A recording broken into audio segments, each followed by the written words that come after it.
This video is brought to you by John Robson Guitar Tuition.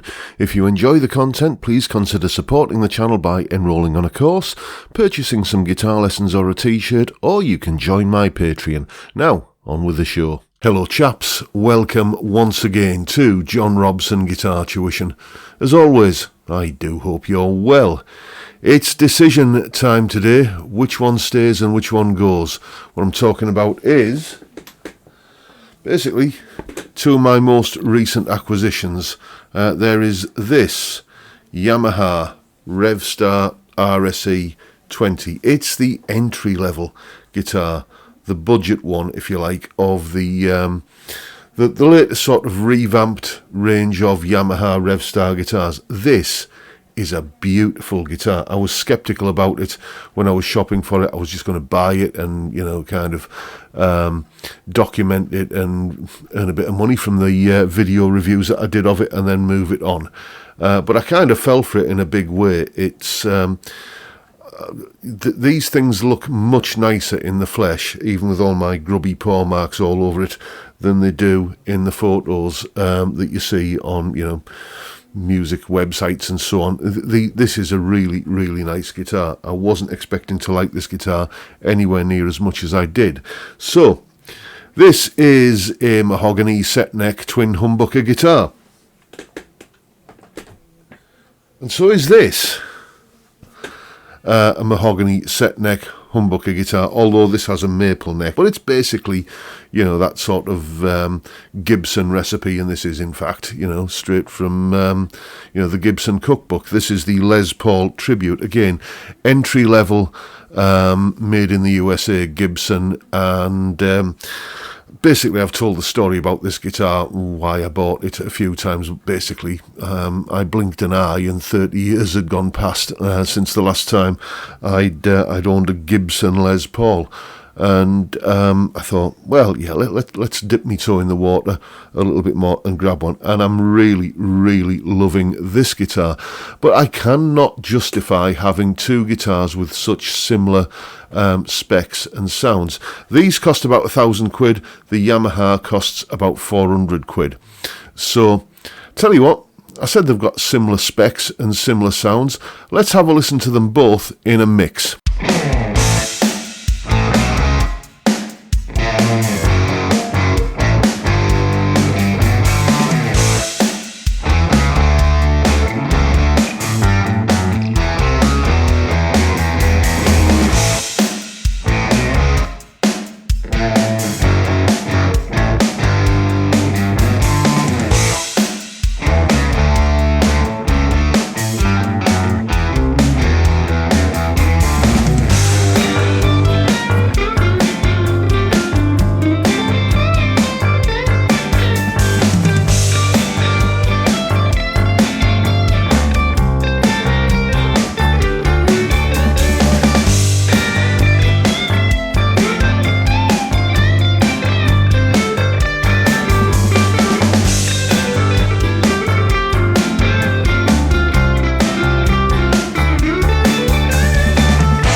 So there you go. I think they both acquitted themselves really rather well in that little piece. By the way, as always, there is a full tab in both Guitar Pro and PDF formats, along with a clip of me playing that piece of music and a jam track for you to play along with for yourself. All of that is where you'd normally expect it to be. It's up on my Patreon page. There's the address, and the link is, as always, in the description. $3 or £2.50 a month, and you get access to all of these goodies and bits and pieces that go along with these YouTube videos. A massive, heartfelt thank you to everyone who supports me in that, or any of the other ways, all of which are, you know where, linked in the description. A little bit of housekeeping before we go any further. I normally put the amp settings and stuff up on screen while I'm in those kind of videos, but as there were two guitars on screen for a lot of the time there, it was going to look a bit cluttered if I did that. So for the crunchy power chord stuff, I was using this orange amp model in positive grid bias amp. For the clean strummy stuff, this one, again, another positive grid bias amp thing. These are all bias amp. The clean lead stuff was this JTM 45 model, and the high gain lead stuff at the end there was this Monster VH4, basically a diesel amp model. The only time I didn't use any of those was for the harmony section, where I used this guitar rig preset. So that's what I was plugged into. That's what was basically making the sounds. And if you see me looking over here, it's because I've got some notes. I've gathered me thoughts on this because, as I say, I'm deciding whether to keep the Yamaha or the Gibson. I'll put the links to both reviews that I've done of both guitars down in the description, by the way, so you can go and check out, you know, my individual thoughts on both of those guitars. But yeah, I mean, that Yamaha proves really that you don't need to spend Gibson money to get a Gibson tone. If you weren't looking at footage of somebody playing and getting footage of what you've just seen of me playing that Yamaha, you would be kind of probably thinking, yeah, that sounds like a Les Paul, or maybe, you know, it sounds Gibson-y, you know. It's got that fatness, that girth to it, that grunt that you expect from something with that name on the headstock.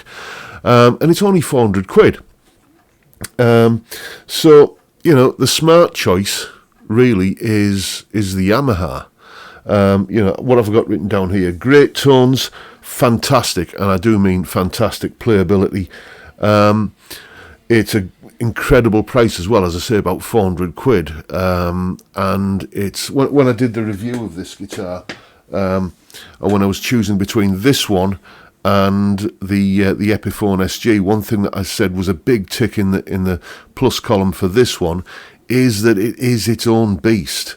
Comparing this to that Epiphone SG, the standard 60s SG that I had, which was a beautiful guitar. It's now gone to its new owner, and they are reportedly very, very happy with it. But this is its own beast. It's not, you know, a copy. Now, some people would say it's unfair calling the Epiphone a copy. It's an officially licensed copy. You know, that's the way I tend to think of it. But this is very much its own thing, and it's not pretending to be something else. So that was, you know, that was another big tick. And I think there's an argument to say that these revamped Revstars could have the whiff of the future classic about them, in much the same way as a guitar also by Yamaha that looked not too different from this in the 70s, the Yamaha SG, when that first came out.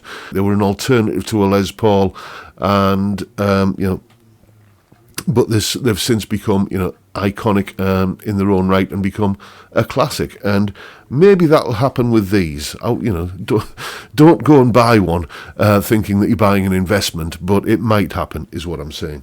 So the smart choice would be the Yamaha, but you know what? I'm not choosing with me head. I'm choosing with me heart, which is why this is the guitar which is staying.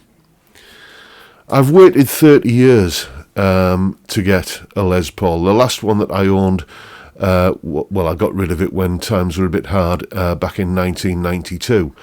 And I've had a few, you know, let's say, probably into double figures Les Paul style guitars in the intervening years, and it's been a bit of a checkered relationship with each of them. You know, I enjoy them, and then I start going back to Telecasters or Strats or stuff like that. But I am noticing as I get older, I'm becoming more and more kind of a fan of the humbucker kind of sound. I still love me Telecasters, but I don't really play Strat style guitars that much anymore. I'm just kind of I'm gravitating more towards a humbucker kind of tone, and you know, this one has it in spades. It's also got that, you know, from let's say a lapsed single coil addict like me, it's also got that kind of brightness to it, an openness and an airiness to it, that whilst the Yamaha has a fantastic tone, and I would you know, I would love that guitar if this one hadn't come along. Whilst the Yamaha has a fantastic tone, this just has that little bit more three-dimensional kind of depth to it. It sounds bigger somehow and brighter. I don't mean brighter as in more trebly, it's just got there's more presence to it, to my ears anyway. As I say, I've waited 30 years to get another Gibson Les Paul. I'm 55 years old. I don't really realistically think there's another 30 years left in me to wait for another one, possibly. Who knows? I've played several Gibson Les Pauls over the years. I mean, as I say, I've been teaching guitar for 30 years now, and you know, I've had students come and go, you know, over the years, because it's not just online where I do the Zoom lessons and stuff like that. I do face-to-face lessons here, and people turn up with their guitars, and sometimes they leave them with me, you know, because they might need a setup or something like that. And I've played a lot of Les Pauls over that 30-year period, and I got to tell you, despite this being one of the entry-level models, one of the cheap ones, if you can call £999 a cheap guitar, despite that, this is one of the better-sounding ones for me. And also, that weight relief and everything, it doesn't weigh like a boat anchor. I like this guitar.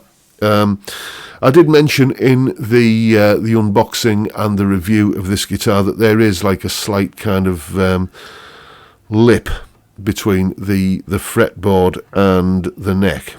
Okay, in an ideal world that wouldn't be there, but we live in the real world, don't we? And you know, it's frankly, it doesn't even. It's not even on the radar. It doesn't affect the playability, and it doesn't affect the structural integrity of the guitar.